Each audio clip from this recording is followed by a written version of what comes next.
Olá a todos, bem-vindos ao episódio 9 do Ações e Companhia. Comigo hoje estão, como sempre, o grande Diogo Gonçalves e Gonçalo Garcia. Olá pessoal, Olá, Alô, tudo bem? tudo bem? como é que vocês estão, meus Mais caros? uma semana, mais uma semana animada. Mais uma semana espetacular. Gonçalo, a tua foi boa? Bem impecável. Sim, Deu para dar Diogo? uma escapadelazinha, pegar um bocadinho de Sim? sol. Boa, boa. Sim, tem estado muito bom tempo.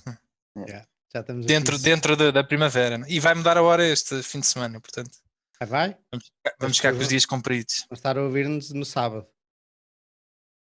Portanto, Boa. domingo às 7 são 8. Isto era aquela, na minha adolescência eu adorava esta altura porque podia sair mais tarde da discoteca e tinha uma desculpa para chegar uma hora mais tarde a casa. Mas bom, Mas isto é o continuando. Diogo a fazer serviço público. Exato, Não se exato. esqueçam de mudar a hora Não há hoje. discotecas. Os vossos temas, meus caros. Diogo. Eu vou falar de modes económicos, fossos, e daí a minha imagem que é um castelo. Uhum. Particularmente de um senhor que é o Dorsey, Pat Dorsey, se não me engano, que deu uma Google Talk a falar disso e também tem um livro e tem vários textos e entrevistas onde refere para ele o que são os principais modes e que diferenças entre modes e vantagem competitiva, que ele diz que não é a mesma coisa. E ainda o facto de não só é importante uma empresa ter um moat, como mais importante é esse moat se estar a expandir ou não. Eu Okay? Não adoro como o interessa. Diogo começa já a falar sobre na apresentação. Não, é um sumário, são os É um três sumário. tópicos. Muito bem, muito bem, muito bem. Por acaso é um tema que eu gosto muito, o teu tema. Gosto, sim, senhor. E é uma boa imagem essa que tens aí atrás. Estava a ir esse castelinho um dia. Grande Gonçalo, qual é o teu tema hoje? O meu tema é também uma palestra, mas esta imagino que seja um bocadinho mais antiga, é de 94, do grande Charlie Munger, e em que ele fala da abordagem multidisciplinar aplicada a um exemplo hipotético, mas que fica bastante óbvio muito cedo na sua palestra que está-se a referir à Coca-Cola. Uhum, exatamente. E é O que ele chama de Lollapalooza, não é? Sim, sim. A Coca-Cola reúne uma série de efeitos, e quando falar do meu tema, que todos juntos apontam todos para a mesma direção, o que cria um efeito Lollapalooza, que o Charlie chama de Lollapalooza. E tu, também é um Manuel? excelente tema.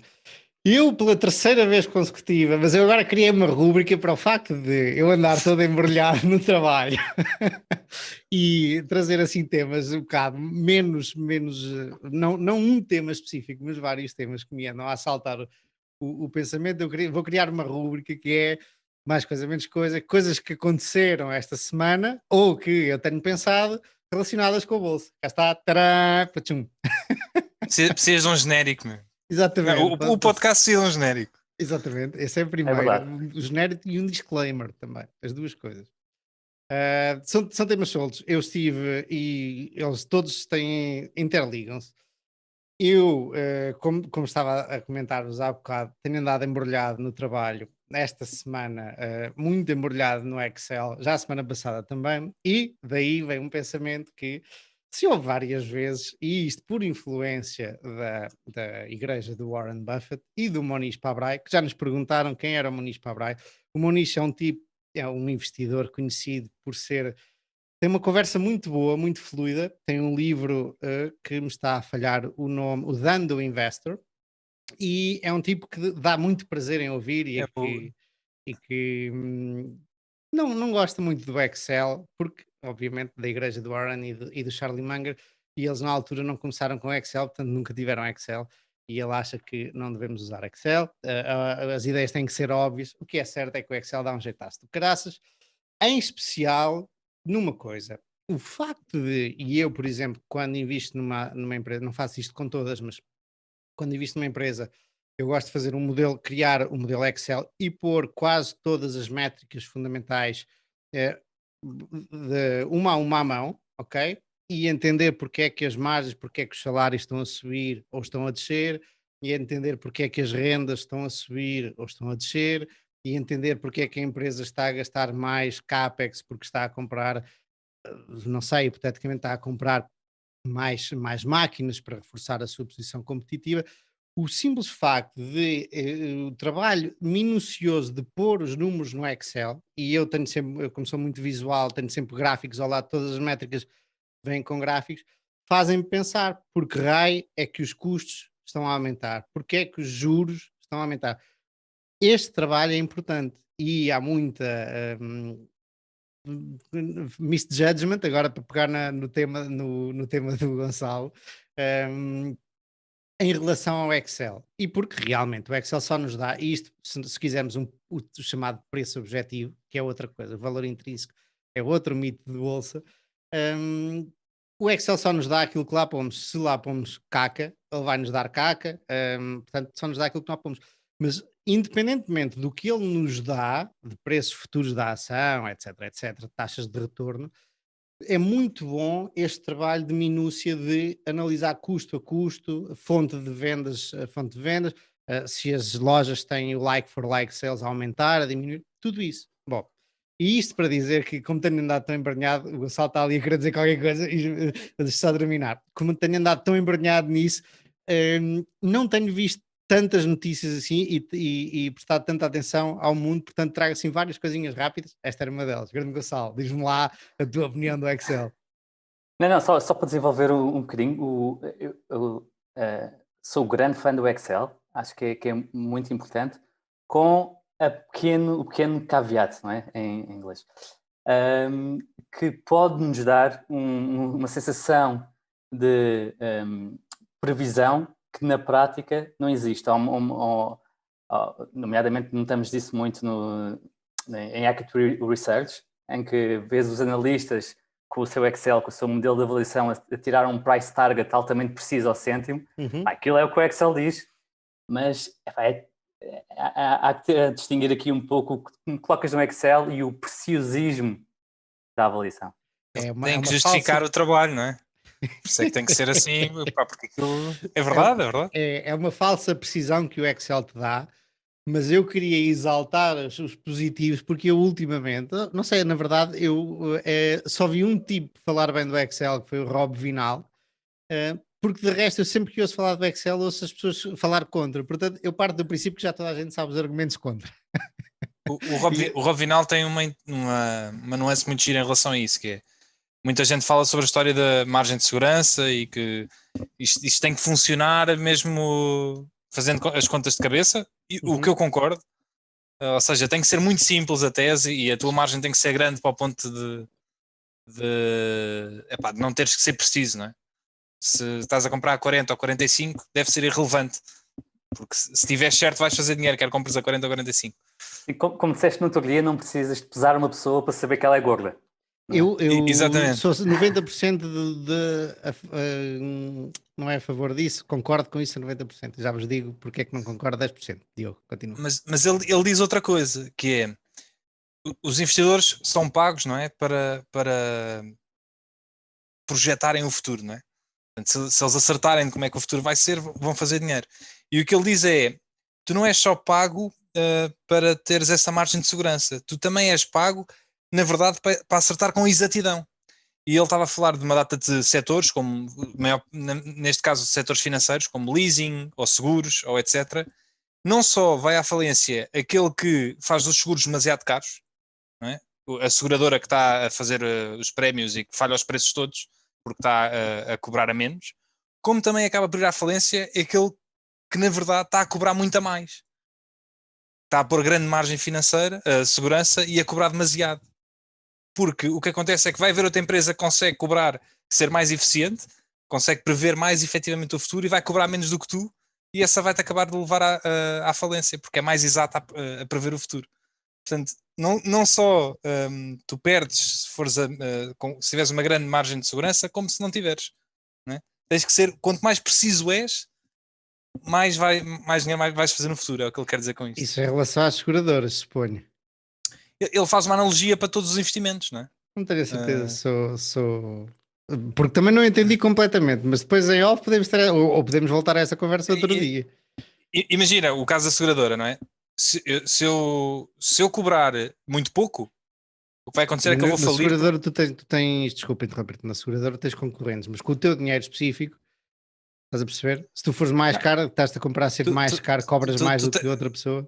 não, tu não, tens imensos concorrentes no mercado, então tu estás a concorrer com toda a gente. mas o paralelismo que eu via seria a margem de segurança que tu exiges, se for demasiado alta, vai estar sempre fora do mercado. Agora sim, exato. Nos tempos Pronto. do grande Ben Graham, não, exato. De repente, podias só comprar, em vez de eles compravam, tinham o ditado de comprar 50 cents on the dollar. Mas Yeah. tu podias, I want 10 cents on the dollar. Sim, tá, sim, Um, sim, sim. Podes falhar, portanto, podes não te mexer, se, claro. sim, se eu quiser comprar a Berkshire a 10% do NAV, posso ficar centenas de anos à espera. Duvido que vá a 10%. Aqui a margem de segurança, o quão seguro queres estar que o investimento vai correr bem, pode provocar que nunca estejas sempre fora do mercado.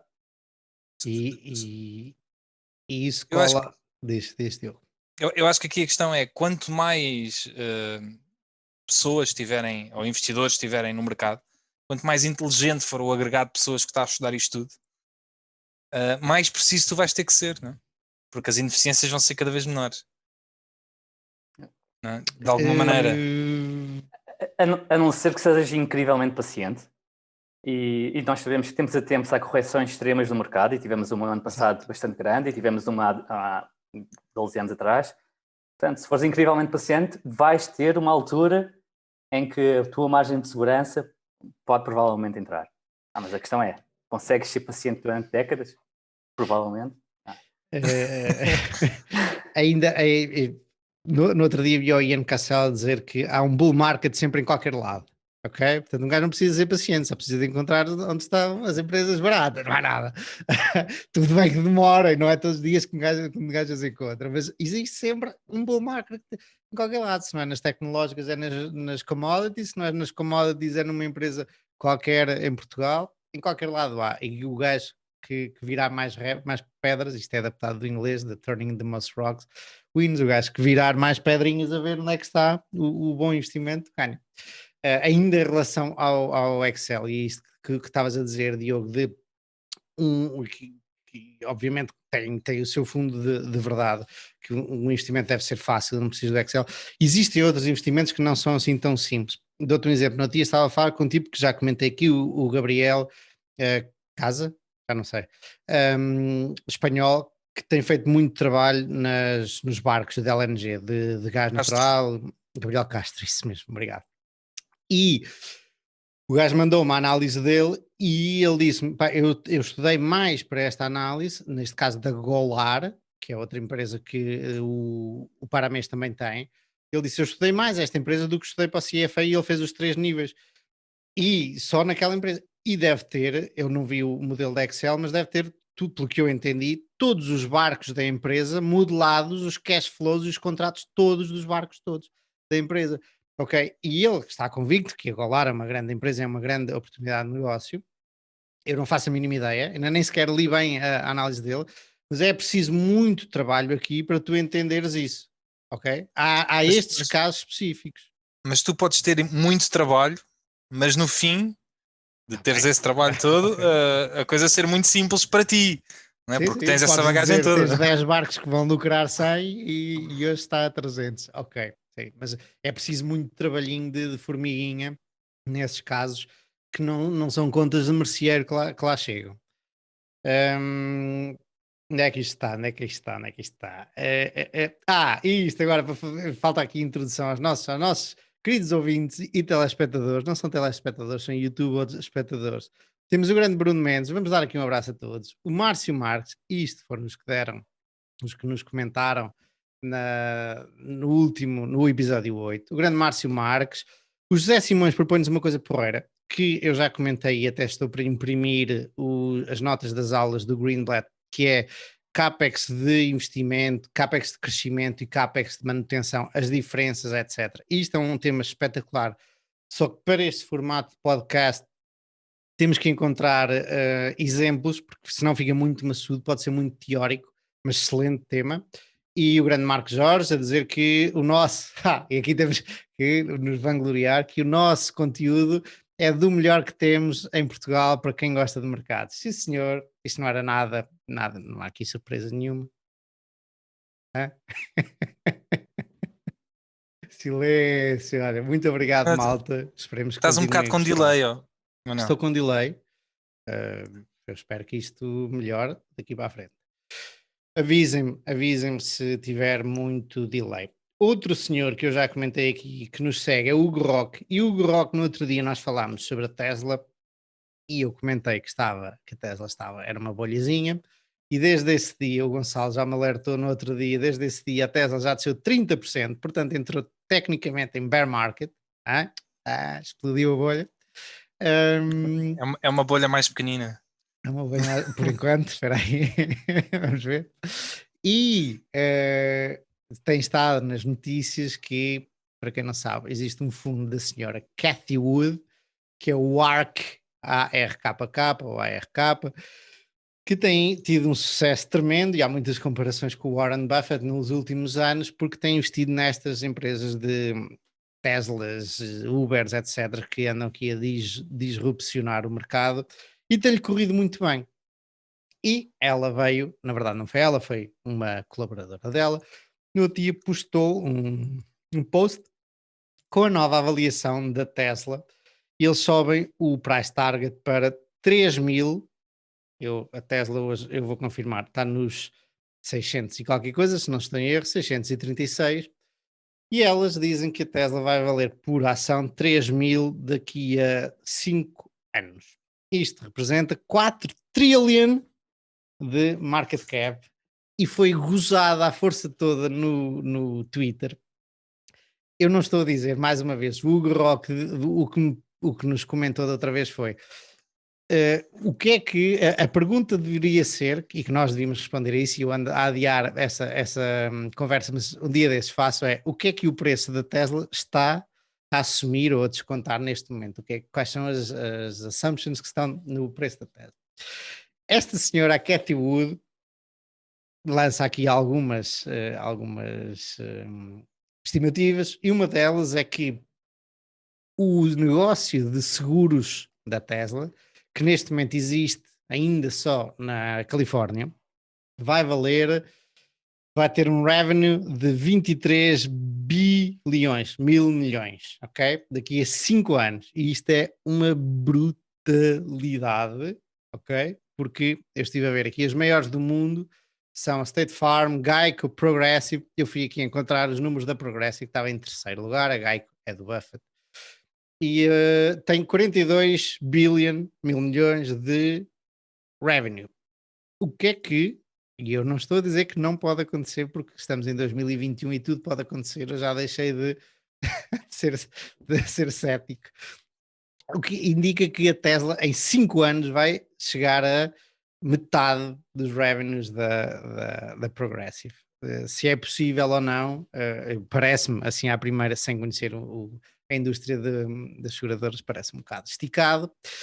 E depois há aqui, lança várias coisas no relatório e diz que o bear case, inclui a oportunidade da Tesla lançar um serviço de tipo Uber, ok?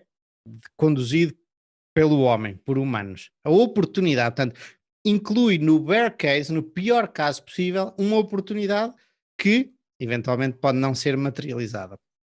E, além disso, assume a última análise que tinham feito à Tesla, assumiu uma probabilidade de 30% de também ter o fully autonomous driving, a condução completamente autónoma em 2024 e agora a probabilidade passa para 50% em 2025. Mais uma vez, eu não estou a dizer que nada disto acontece porque já existe o quase fully autonomous driving, especialmente nos Estados Unidos, nas ruas da Europa, especialmente em centros históricos.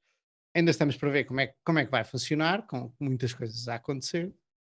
E na China também, a Baidu fez o Apollo e de momento até são grátis as viagens para usar, e há em Beijing algumas. E se tiverem curiosidade, procurem no YouTube, que há pessoal a tentar e faz posts da viagem, e aquilo é muito giro. Pá, eu espero que isso aconteça um dia, especialmente para fazer as autoestradas. Eu gosto muito de conduzir, mas cada vez mais dá seca de conduzir na autoestrada. E se o carro puder ir sozinho e eu estiver a fazer outra coisa qualquer, eu bato palmas a esses senhores todos. Bom, isto para dizer, simplificar isto tudo, esta senhora, a Cathy Wood, tem-lhe corrido muito bem. Até o Jim Cramer, que é um tipo muito conhecido da CNBC, que é um comentador dos mercados, veio dizer que estes $3.000 de price target, se fosse outra pessoa qualquer a aparecer com eles, era atrocidade e dava-lhe um tiro e diziam que era maluco, mas como é a senhora Cathy Wood, se calhar, e ela tem acertado em muita coisa, se calhar a coisa até pode ser acertada. É engraçado, achei engraçado. Não sei se vocês têm seguido este tema. Sim, eu li o artigo, mas antes de mais dizer que aqui o ARC, o fundo que estavas a referir, é um ETF. E por ser um ETF também tem comissões muito baixinhas. Estava a ver aqui o que para investir no fundo paga cerca de 0,75% ao gestor. Portanto, ela não ganha assim muito dinheiro a fazer estes investimentos e pronto, é de louvar. Pelo menos esta parte é relativamente séria. Na verdade, eu acho, posso estar errado, acho que ela vendeu ou o ETF ou a empresa dela a outra gestora de fundos, já não sei quem foi. E hoje em dia está só ali mas eu posso estar errado nisto. Sim, e o investment case da ARK em relação à Tesla é curioso, porque eu leio o bear case e isto, mesmo o bear case parece-me um bull case em esteroides. Há coisas que eu não entendi. O bear case tem algumas coisas melhores do que o bull case. Não entendi essa parte. Eu acho Gross piada margins, etc. a opcionalidades de serviços ou de setores que praticamente não existem, né? Porque isso nós podemos pôr em qualquer empresa. Eu tenho uma empresa que faz micro-ondas. Eu também tenho a oportunidade de começar a vender seguros, né? Não quer dizer que vá ser uma grande seguradora de sucesso, mas a opcionalidade as empresas têm de abrir novos negócios, têm todas. Neste caso, a Tesla tem uma porreira. Esta história toda do software, desde ser uma subscrição, a condução autónoma, até, por exemplo, o sistema. Eu não sei qual é o sistema operativo que eles usam no carro, mas eles podem cobrar por tudo que põem no carro, como a Apple Store.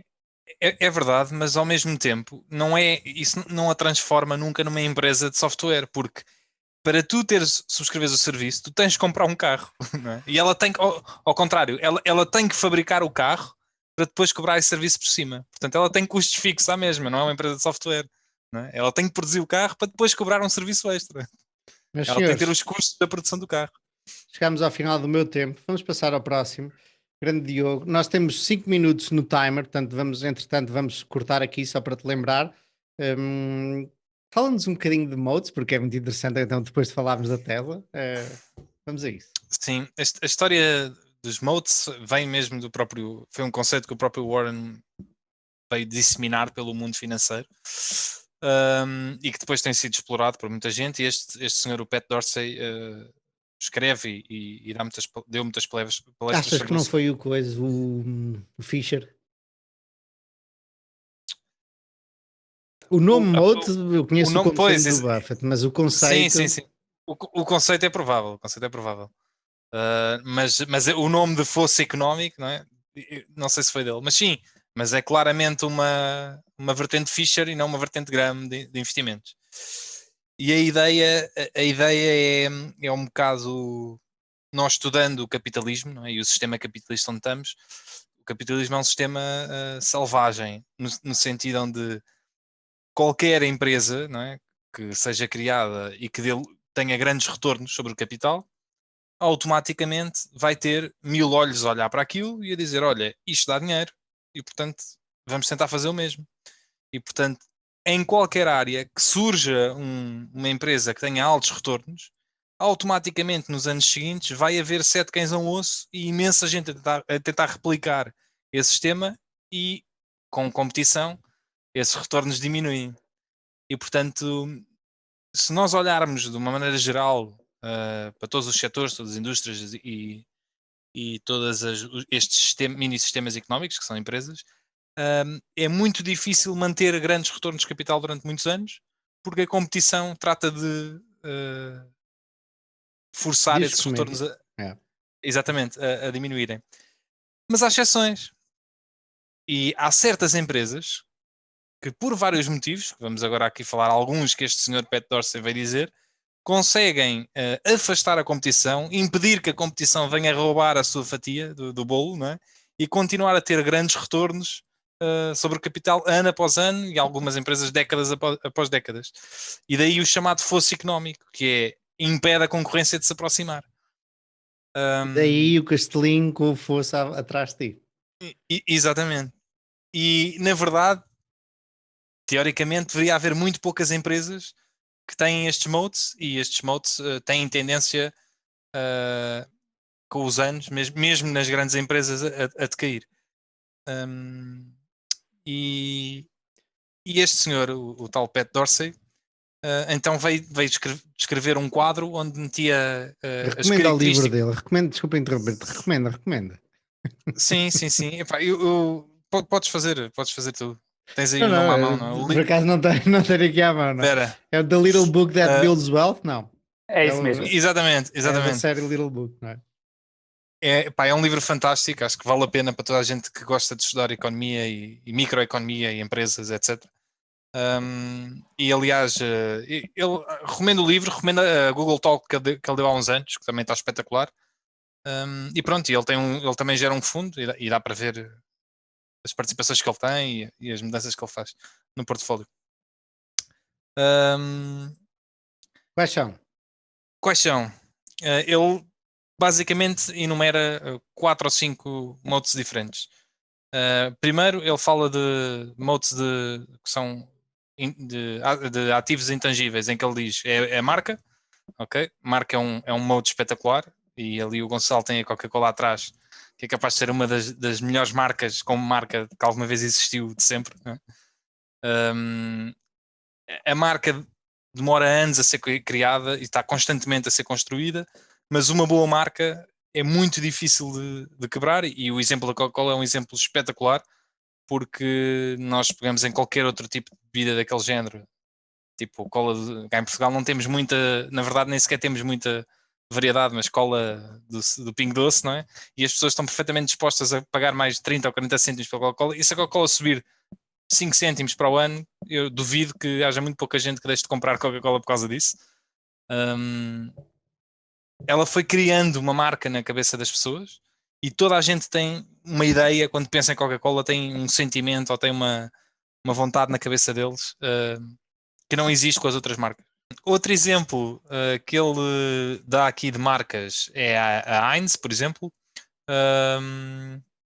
Ele também fala da Tiffany, que é uma empresa de não sei como é que se diz Joias. em português, As exato, joias, diamantes. joalharia, não é? Que as pessoas estão claramente predispostas a pagar muito mais por uma joia da Tiffany. 30% mais por um diamante exatamente igual, porque os diamantes medem-se por certas características que são claras. É clareza, transparência, brilho, e tu dás pontos a cada uma. E o mesmo diamante exatamente igual custa mais na 30% na Tiffany do que noutra Mas o coisa. da Tiffany's vem com uma caixinha toda com o Blue Sabes Tiffany's. como é que chama a cor? Não é o Tiffany, é a cor, é o Robin, azul da Tiffany.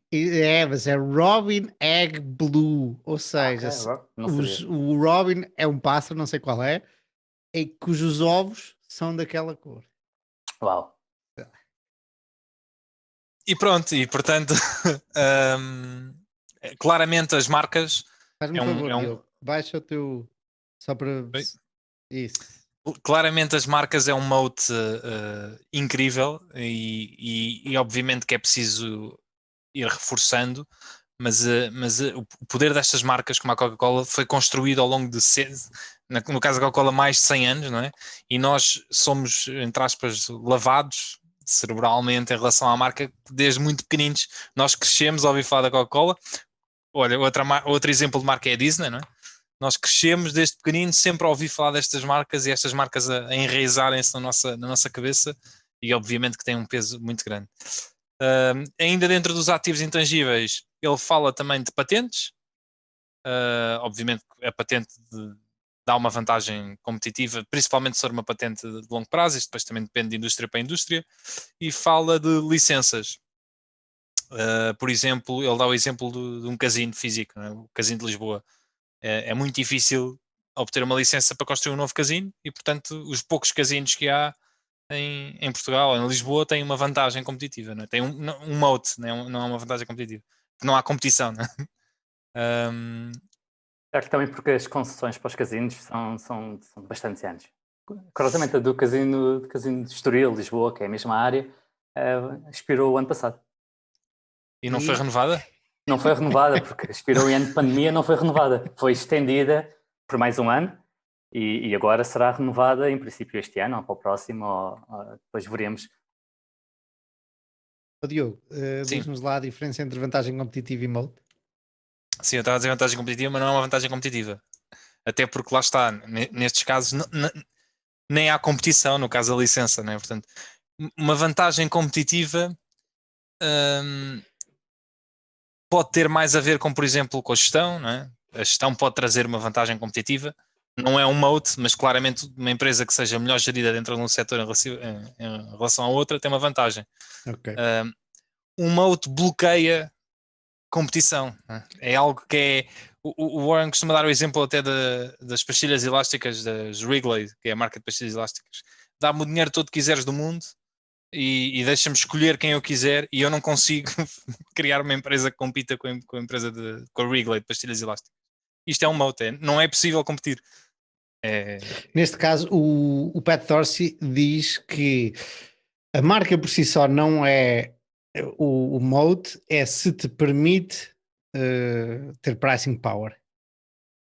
Ou seja, tu podes ter uma marca reconhecida, se não te permite ter pricing power, não te interessa, pá, sei lá, a Menorquina em relação ao Olá. Não sei se vocês se lembram dos lados da Menorquina ou da Cami. Tu conheces a marca, mas não consegue, em relação ao Olá, nada ganha.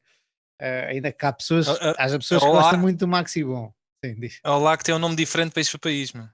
Que é espetacular isso, já viste? É verdade.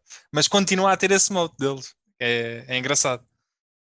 Não sei como é. Os próprios gelados têm a sua própria marca. Portanto, tu pedes um double caramel, podes pedir um double caramel se a marca chapéu da Umbrella for a Olá ou a Vertigo, o double caramel vai lá estar com o mesmo nome em todos os países. Ok. Sim. O Magnum Sanduíche é igual ao Maxi Bom. Igual não é de certeza. Mas é parecido, é concorrente. É parecido. Segundo Mas mode. sim. Temos que acelerar, porque senão estamos aqui a hora toda no mode. Sim, pronto. Ele isto mete os modes dos ativos intangíveis. Depois ele fala de outro mode que é switching costs, que é a dificuldade de um cliente ou de alguém que usa ou compra de um produto de passar a comprar o produto concorrente. E aí existem uma data de exemplos que ele dá. Um dos exemplos que ele fala é as bases de dados da Oracle, né? Se uma empresa que usa software e tem toda a estrutura da empresa assente sobre as bases de dados da Oracle ou assente sobre SAP, por exemplo, é muito difícil alguma vez vir a trocar, porque vai perder meses ou se calhar até anos a fazer essa passagem toda, vai ter que alocar imensa gente, imensos recursos para estar a tratar disso, e entretanto essas pessoas não podem estar a fazer outras coisas, portanto o custo dessa mudança é muito grande, e portanto isto acontece não só neste caso, mas em mil outras coisas diferentes. Ele dá o exemplo também de lubrificantes.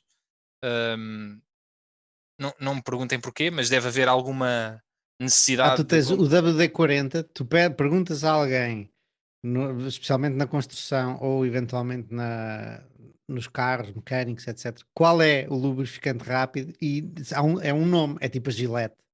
É o WD-40. Não há, e nem sequer é o melhor de todos, porque entretanto já apareceram muitos melhores. Mas sim, é um.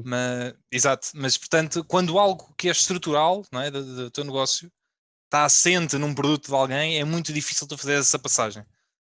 E portanto, aí os switching costs são um modo espetacular.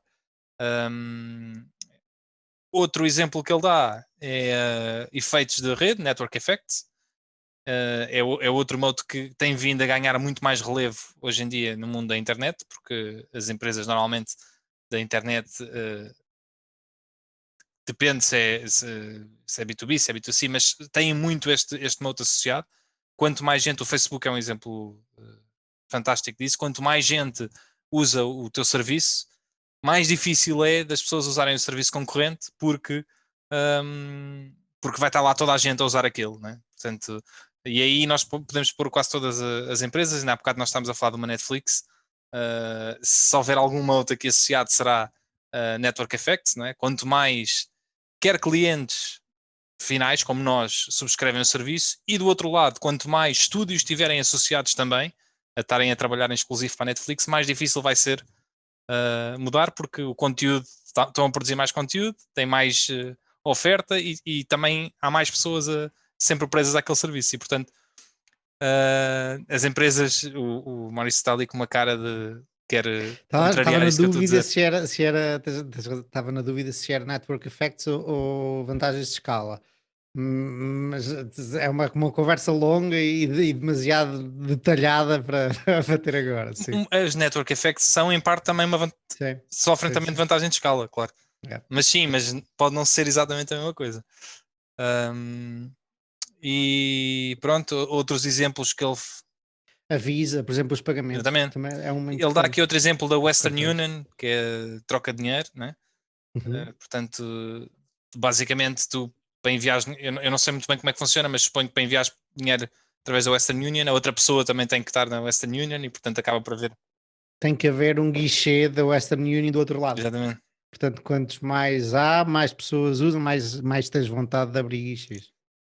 E é isso. E por último, ele ainda dá aqui vantagens de, de custo, ou seja, se a tua empresa estruturalmente é a empresa que tem os custos operacionais mais baixos, tens uma vantagem clara em relação à concorrência, porque é muito difícil uma empresa conseguir competir contigo. Isto é muito mais importante em empresas de commodity do que numa Coca-Cola. Por exemplo, a Coca-Cola se calhar não é tão importante ter os custos mais baixos, ela até poderia ter os custos mais altos porque pode subir o preço sem isso ter influência nenhuma.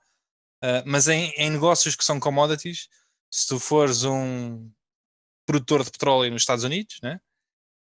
A empresa que tiver os custos mais baixos a produzir petróleo nos Estados Unidos, automaticamente tem uma vantagem em relação aos outros todos. Porque o petróleo é tudo igual, tu não te interessa se estás isto não é verdade, os especialistas de petróleo, mas pronto, mas para nós, cliente final, não te interessa se estás a comprar um ou outro. Portanto, é igual, portanto, o que consegue fornecer o preço mais baixo e ser lucrativo é o que vai ganhar. Eu ia-te perguntar qual era o teu preferido, mas vou-te perguntar de outra maneira, Diogo. Das empresas que tu tens, ok? No teu portfólio, qual é o mode mais frequente? Ui.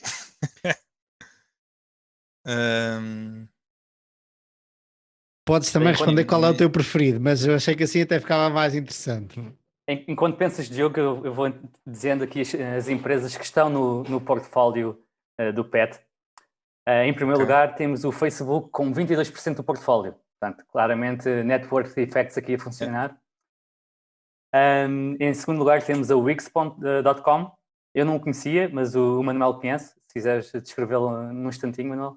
É uma concorrente da WordPress. A WordPress é aberta a muita gente. A Wix é uma empresa que quer concorrer contra a WordPress, é israelita, para fazer websites, basicamente. E é uma daquelas que eu me arrependo de não ter comprado, porque é uma super empresa. E em terceiro lugar, temos também uma empresa que eu também não conhecia, que se chama Smartsheet. Conheces? Não, eu já vi o nome, mas é outra empresa da IT também. Mas nunca olhei para ela. Ok. Agora que estive aqui a fazer tempo, já nos podes responder. Só uma parte. Arrependes de não ter comprado, não te deves arrepender tanto, se ainda não compraste. O problema é que é isso. O preço tem uma importância grande aqui no meio disto tudo. E agora tudo que é isto, tudo que é trabalho digital subiram brutalmente no último ano. Imagina, idealmente, isto depois também depende de setor para setor, porque lá está. os custos operacionais mais baixos não fazem sentido em empresas como Coca-Cola. Óbvio que é um extra, mas não é tão essencial na Coca-Cola como a marca, o branding, né? E portanto é sempre importante ver a indústria e ver o setor para percebermos o que é que faz mais sentido. No caso da Wix, a Wix sofre obviamente de network effects, mas o grande mote dela será sempre o switching costs. Yeah. Eles tentam arranjar a maneira das pessoas, no momento em que criam um site ali, não saem dali. E depois há muitas empresas pequenas que aquilo é importantíssimo para a subsistência delas. E portanto elas, quanto mais difícil for sair, menos o vão fazer. E elas precisam daquilo. Claro. Portanto, o switching costs aí é muito mais poderoso. Mas eu acho que depende de setor para setor e depende de indústria para indústria. Idealmente era ter os três, né? Uma empresa que tivesse vários, uma Lollapalooza, né? Uma empresa que tenha tudo isso e ainda tenha a melhor gestão possível. Os três não são. Espera aí, eu estava com a impressão que eram 5. Intangíveis, low cost, rede. Intangíveis, low cost, rede. Quais são os outros? Está-me a dar uma switching branca. costs. Switching costs. E eu acho que Sim. não mais um. O último que ele diz, que eu ainda não falei, é o management. Okay. Se bem que eu não sei se posso considerar um mote ou não. Obviamente que podemos dizer que é um mote, não? A Berkshire não tinha mote nenhum a não ser a gestão, né? E tu poderias apostar perfeitamente na gestão na altura em que aquilo era uma empresa têxtil e aquilo se calhar estava lá um mote, né? mas não é tão linear assim. Eu não acho que isso seja um mote da empresa. Qual é o teu preferido? O qual é? Não, eu não quero perguntar isto desta maneira. Mas das empresas que tu tens, qual é que é o mais frequente? E há multos também que são interdependentes, não é? Porque ter network effects e ter high switching costs acaba por os dois estão ligados. Eu não saio do Facebook por causa das network effects e também porque não consigo tirar a informação e puxá-la para o outro lado.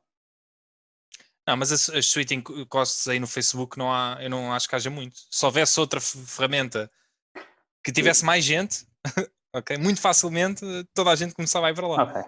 Na minha opinião. Aliás, viu-se isso com o Instagram, não é? Que é deles, não, né? E de repente. Então não veria tanto switching costs aqui como informação, veria a rede de contactos. Como eu não posso tirar a rede de contactos do Facebook e puxá-la para o outro lado, sim.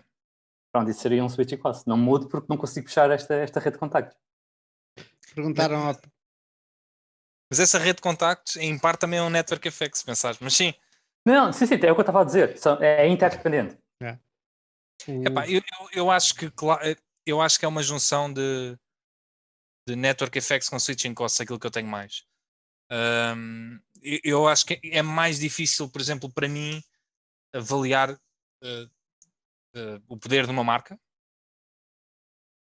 porque ou nós temos essa influência em nós, por exemplo, a Coca-Cola, eu consigo perceber o poder do branding da Coca-Cola, mas é que porque é uma marca que eu conheço profundamente, mas eu não consigo olhar para uma empresa que eu não conheço muito bem e avaliar o poder da marca dela, não é? Porque aquilo não está em mim, é uma coisa muito mais difícil perceber o poder da marca, na minha opinião, se não conheceres. Então, vamos lá, grande Diogo, qual é o teu preferido? Eu diria switching costs. Eu diria switching costs. Até mais do que a network effects. Normalmente as empresas network effects acabam por estar em áreas que é winners takes it all. E portanto os retornos até podem ser muito, muito grandes, mas isso também aumenta o risco, não é? E o switching costs não tem que ser necessariamente assim. É mais defensivo. Mas se o winner takes it all, quer dizer que ficas tranquilo, não vai mais ninguém a seguir, não é? Se fores tu a ganhar, o problema é esse. Ok. Fizeram esta pergunta ao Pat Dorsey, o tipo disse também switching costs. Switching costs não, network effects. E no outro dia falávamos do Facebook e ele tem o Facebook e eu era também o tipo inglês do Terry Smith, diziam, os dois diziam que era o Facebook é a empresa que tem no portfólio que precisa de mais atenção, cuidado, porque o mode pode desaparecer sem tu te perceberes. Por falar nisso, esta semana a Microsoft anunciou que comprou a Discord, que é mais uma espécie de rede social de vídeo e chat, Portanto, pode desaparecer sem tu te aperceberes. Mais ou Por menos exemplo, isso. a Microsoft é claramente uma empresa que é alto switching cost e eu noto claramente que aí é muito mais defensivo, porque é muito mais difícil para mim perceber como é que a Microsoft perde o terreno que tem do que uma Facebook. Especialmente em Mas relação ao Skype. Estamos a chegar ao final do segundo tema. Queres fazer um final remark, Diogo? não, acho que posso fazer um final remark que é como ele também acaba, que é os modes são muito importantes, mas mais importante do que perceber se a empresa tem um mode ou não tem, é saber a direção do mode.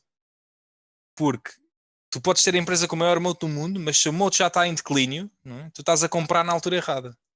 Okay? E muitas vezes empresas que até podem não ter grande mote, mas tu notas que ela, ano após ano, ela está a expandir o seu mote, ok? Se tu comprares uma empresa dessas, em que ano após ano ela, claramente, o mote dela está a crescer, vais fazer muito dinheiro. São as melhores empresas. E, portanto, mais importante do que ver se há mote é ver, ok, esta empresa está a fazer por aumentar o mote ou não, e se está a consegui-lo.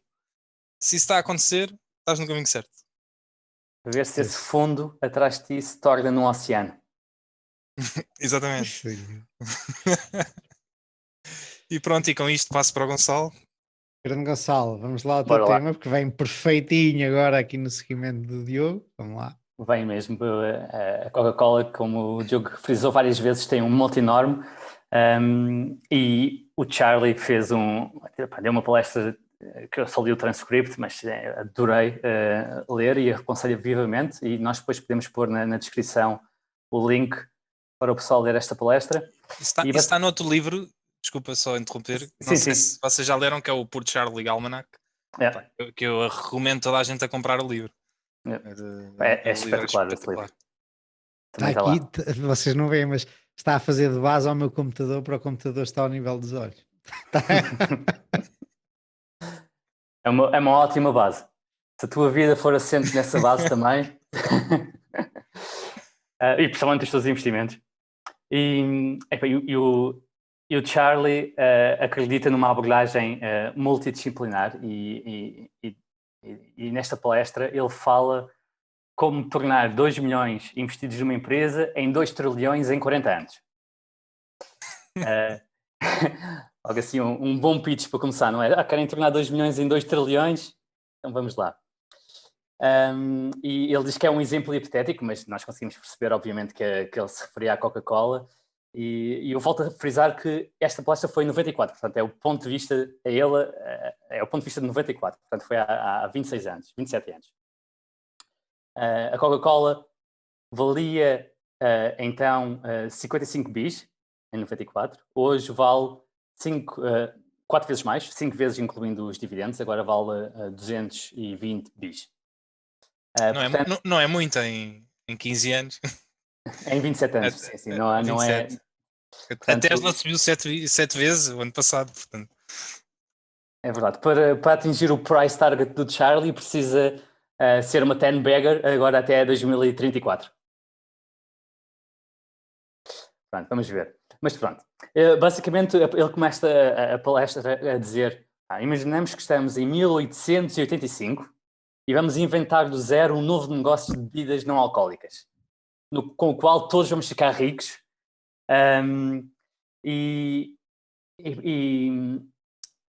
Portanto, temos uma série de questões. Definimos que queremos uma bebida, temos de definir se será quente ou fria. Pronto, pegando no domínio da fisiologia, sabemos que as pessoas normalmente requerem uma ingestão de líquido, de preferência frio, quando as pessoas estão a trabalhar arduamente ou quando estão com calor. E, portanto, é mais ou menos lógico que tem de ser uma bebida gelada. Outra decisão que temos de tomar rapidamente é registar a marca. Tem de ter o seu próprio rótulo e imagem comercial. Temos de garantir que as pessoas não peçam apenas uma garrafa genérica.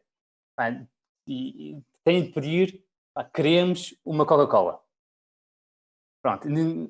Isto, novamente, vai buscar outra abordagem, que é uma abordagem de direito e de microeconomia. E agora entramos aqui no que é a minha abordagem preferida, que entra na parte da psicologia. Portanto, nós queremos, obviamente, que existam vendas recorrentes, ou seja, queremos comportamento repetido. Portanto, queremos reflexos condicionais. E como é que vamos buscar isto? Obviamente, em primeiro lugar, temos que associar esta bebida a outras coisas boas, como nomeadamente a eventos excitantes e momentos felizes. E claro que isto é o que a campanha publicitária da Coca-Cola faz. Dificilmente há um evento grande à dimensão mundial, importante e com imagem positiva no mundo em que a Coca-Cola não participe. Esta vez que o Natal é patrocinado, Diogo, o Natal é patrocinado para a Coca-Cola, o Pai Natal trabalha para a Coca-Cola. É verdade. Eu acho piada é isso que estavas a dizer agora das compras repetidas, porque até o próprio Terry Smith diz isso. Nós investimos em empresas que tenham altas margens brutas e que os clientes repetidamente querem vir comprar. Acho piada a essa história do repetidamente. Repetidamente compram. Eles não estão investidos em carros, eles estão investidos em pasta de dentes, né? A pessoa está-se constantemente a comprar o produto. Que era uma das coisas que fazia a tornos do episódio passado o mau negócio, porque não há essa repetição de compra. Como é que chamaste? A Wrigley's, a das pastilhas, estás sempre a comprar pastilhas. Cigarros, a mesma coisa. Portanto, leva-me à questão, qual é que é o negócio verdadeiro da Coca-Cola?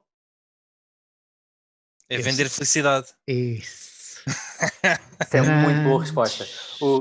O Charlie disse que se perguntasse a um professor de gestão, ele não ia saber responder. Mas que a resposta certa, no ponto de vista do Charlie, é um negócio da Coca-Cola é criar e manter reflexos condicionais. Eu estava a ler isto quando tu mandaste, não te percas onde vais, e tirei uma nota feia, a nota principal. A Coca-Cola, eu gosto muito de beber Coca-Cola com gelo e limão, e sem gelo e limão acho aquilo um xarope tremendo, mas gosto muito de Coca-Cola, e gosto muito de Coca-Cola quando estou de ressaca. Eu acho que o segredo da Coca-Cola, que até hoje nunca ninguém desvendou, foi que é a melhor bebida para a ressaca, e foi isso que tornou a Coca-Cola o que é hoje. Sim, e provavelmente tem a ver com o que eu vou falar a seguir, que é criar várias coisas a apontar na mesma direção. Portanto, queremos criar este reflexo condicional tão poderoso como possível. E uma forma de tornar assim é dar valor nutricional, calorias, não é? É a ideia de comida do cão de Pavlov que o faz salivar quando ouve o sino. Se tu associares o sino a dar sempre comida, depois basta tocar o sino para o cão Pavlov salivar. Ele associou ao sino e ao sino à comida, portanto não precisas mostrar a comida. Mas parte do papel da publicidade é esse. Sim, também, claro. Nós achamos que não, mas nós temos imensos condicionamentos desses ligados à publicidade.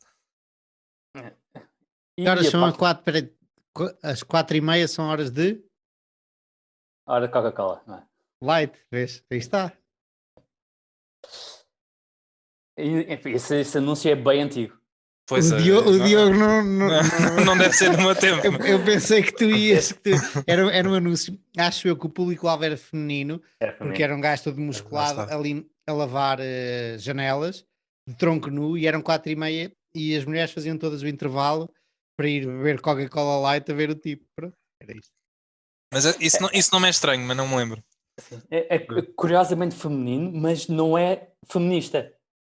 Porque são mulheres de escritório, claramente trabalhadoras no mundo empresarial, fazem uma pausa às 4h30 para apreciar um modelo masculino, não é? Está a objetivar o homem, e ao contrário do que seria habitual até então, que era a objetivar muito a mulher. É curioso.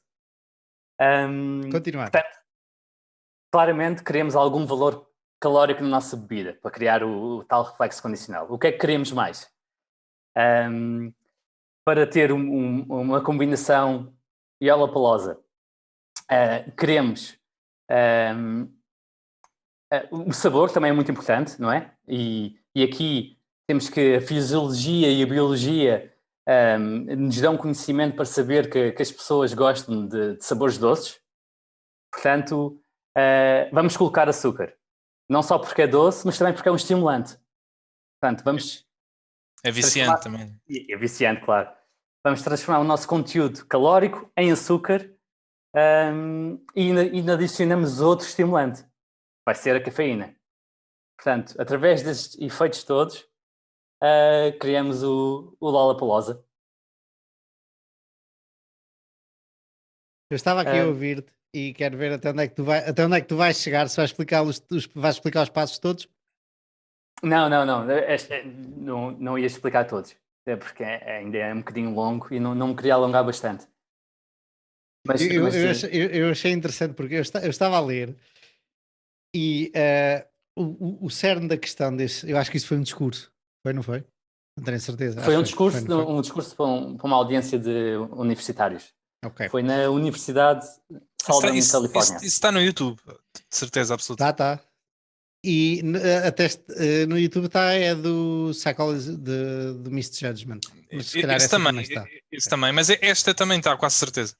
E a questão aí era uma coisa pela qual o Charlie é muito conhecido, que são os tais modelos mentais, que é um bocadinho difícil de definir, que são modelos de raciocínio, de pensamento, para tu absorveres o mundo e propores mais ou menos em caixas, ok? Estruturar os conhecimentos. Estruturar o mundo, exatamente, e também a tua reação em relação a essas coisas que te podem acontecer, porque se for só pela tua experiência, estás uma vida toda, ou 100 vidas, ou 200 vidas, para conseguires organizar como é que esta reação, qual é o resultado desta reação na mesma situação com várias reações. E ele cria esses modelos para tu estruturar, como disseste, como entendes o mundo e como reages ao mundo. Neste caso, e eu acho isso super interessante, e há um grupo aqui em Lisboa de Mental Models, agora não, mas até a pandemia estourar, que é todas as quintas-feiras no Celina, onde nos conhecemos até, onde houve o Book Club que o Luís Jordão organizou. E tu apresentaste o Fischer, não é? Exatamente. E todas as quintas-feiras nos reuníamos, éramos metade portugueses, metade estrangeiros, diria eu, e discutíamos líamos previamente um mental model no Farnham Street, no site, e depois estávamos ali todos à conversa a discutir. E eu acho espetacular a história dos mental models, especialmente como estavam a comentar, já não sei se tu ou Diogo, quando começas a utilizar vários ao mesmo tempo. Neste caso específico deste exercício da Coca-Cola, eu não fiquei grande fã. E eu explico-te porquê. Porque o que ele está a tentar é encontrar a fórmula para criar a Coca-Cola. Basicamente, isto é o que faz qualquer advisory board numa empresa grande, que estamos a criar um produto novo, vamos aqui ver como é que vamos fazer com que as pessoas comprem mais, ou como é que vamos chamar esta marca, ou etc, etc. E ele escolheu os mental models ou ideias grandes da psicologia, da física, do comportamento humano, etc. Pareceu fácil, tipo, olhando para trás é fácil, não é? Tipo, agora olhar para a frente é difícil. Eu acho que a Coca-Cola tem duas grandes coisas. Uma delas é claramente a marca foi criada ao longo de mais de um século, não é? E isso demora muito tempo a fazer e é muito dinheiro gasto em publicidade. E que lá está, voltando a conversas nossas, não é? Se é dinheiro que eles se calhar tiveram um prejuízo a gastar em publicidade para criar esse branding. Mas a outra questão que é muito importante é que, e pouca gente fala disto, é que a Coca-Cola teve uma tailwind brutal, estrutural a nível mundial. E que isso não é dependente da Coca-Cola, que é nos últimos, e agora não sei valores concretos, mas nas últimas décadas, grandes décadas, aliás, eu acho que no último século mesmo, as pessoas estão cada vez menos a beber menos bebidas alcoólicas e cada vez menos a beber menos café e cada vez mais a beber refrigerantes. Ok? Sério? E isto, sim, e é uma das coisas que pouca gente refere, que o Warren sabia perfeitamente quando fez o investimento. Aliás, se vocês virem uma ou duas vezes que ele fala da Coca-Cola, ele diz isto. E que é uma coisa que para mim é super Coca-Cola. Ou seja, ele olhou para para esta componente macro, não é? E viu que nos últimos 100 anos, não é? O ser humano está, ano após ano, a beber menos álcool, não é? Em qualquer país. Não tinha essa percepção. Curioso. Mas podes ir ver, o consumo de álcool per capita, no mundo inteiro, na Europa, na Rússia, nos Estados Unidos, tem vindo a cair, pode não ser todos os anos, não é? Mas tem vindo a cair estruturalmente nas últimas décadas, no último século. Por outro lado, isso é mau para a Coca-Cola, porque se a Coca-Cola é boa para a ressaca. Não, é boa para ti, mas só tu é que descobriste isso ainda. O que o Warren diz é, se as pessoas têm que ingerir 1,5 litro de líquidos, não é? Elas vão ter que ingerir de alguma maneira, não é? E se estão a diminuir no álcool, não é? Podem só beber água, não é?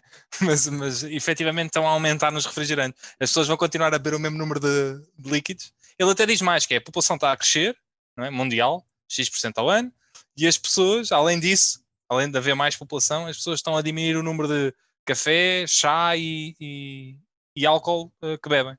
E aumentar os refrigerantes. Vou confirmar isso. Gonçalo, qual é a tua opinião? Obviamente, se trouxesse o texto é porque gostas muito dele. Qual é a tua opinião sobre este exercício?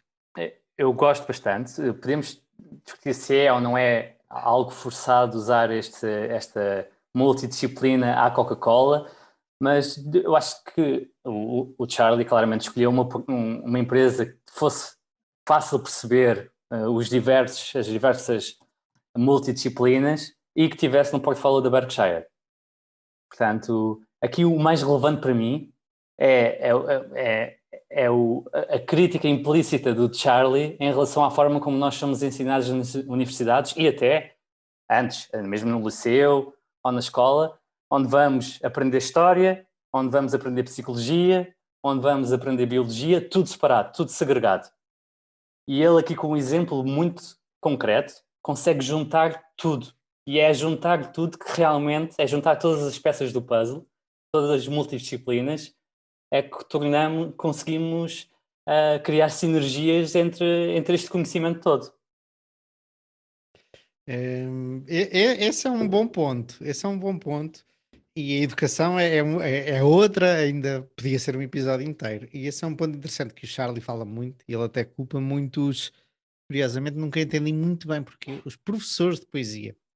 Eu imagino que ele acha os poetas válidos, já os professores de poesia tentar dissecar uma coisa que te sai naturalmente do género. O que é que o poeta estava a pensar naquele verso específico? E ele é muito crítico dos professores de poesia e também da educação. Mas é um bom ponto esse que pões, esse da nossa educação. E concordas com isso a 100%, que a nossa educação não nos traz multidisciplinaridade, porque tu estás numa hora em português e a seguir estás em história. Ok, se calhar as disciplinas não têm exercícios em conjunto comum e tal, mas sim. Tu és suficientemente perspicaz para juntar as duas, digo eu. A Finlândia criou um modelo de educação que é completamente disparo em relação ao resto do mundo.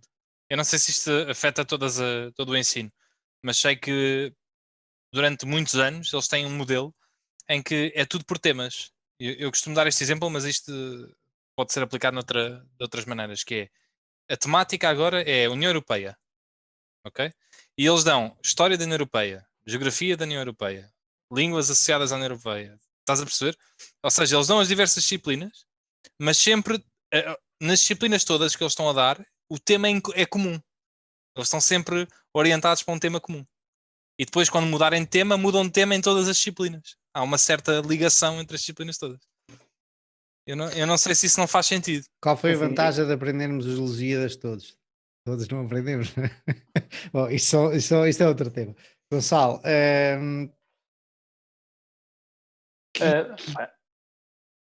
eu ia só dizer aqui que e depois fui ver quando é que o Buffett comprou a Coca-Cola para a Berkshire. 86, não é? 88, logo a seguir ao ano de 87 que houve a Black Monday, houve um crash grande na bolsa. E mais interessante é que ele vendeu puts. Ele não comprou diretamente as ações da Coca-Cola.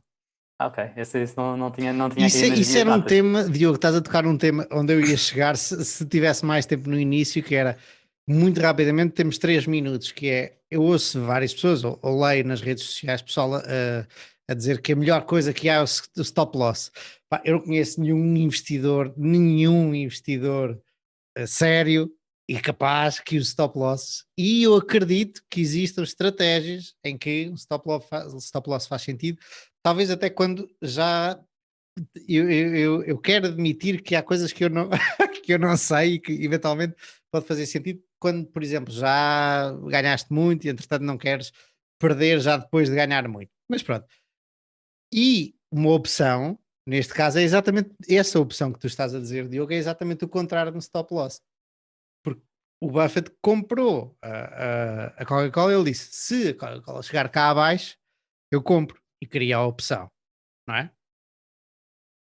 Pronto, isto para dizer, no raciocínio inicial, que o stop loss é bom para quem não sabe o que anda a fazer, depois a certa altura, quando conhece a empresa e tal, o stop loss só garante perdas. O Buffett é claramente a prova disso comprando a Coca-Cola por opções. Eu acho que ele tinha tanta certeza que aquilo estava barato que ele não se importou de alavancar, não alavancando, não é? Ou seja, vendendo puts para se alavancar, porque ele disse: epá, isto está mesmo barato. Este investimento foi 20% da Berkshire Book Value. Portanto, dos Quanto? ativos, 20% do Book Value da Berkshire em 88. Portanto, é mais ou menos a mesma ordem de grandeza que é agora a Apple. Mas ele sempre disse isso. Aliás, eu não sei se temos tempo. Ele ainda no outro dia vi um certo que eu, por acaso, acho que ainda não tinha visto. E eu acho que nunca tinha ouvido o Warren a dizer isto, que é sobre a concentração. Não é? E o Charlie já ouvi dizer muitas vezes, que por ele até tinha 2 ou 3. E o Warren pela primeira vez diz, ou pelo menos eu ouvia dizer, há alturas na vida em que é um erro enorme não pôres pelo menos metade do teu net worth numa Sem ideia. dúvida. Acontece poucas vezes e tu tens que ser muito bom para reconhecer isso. Exatamente. Mas é interessante em relação à diversificação. Ele diz: epá, se tu não meteres metade, pelo menos é um erro. É. É o oposto exatamente ao conceito de Senhores, diversificação. foi ótimo, uma ótima conversa. Sempre Um um grande prazer. abraço e até para a semana.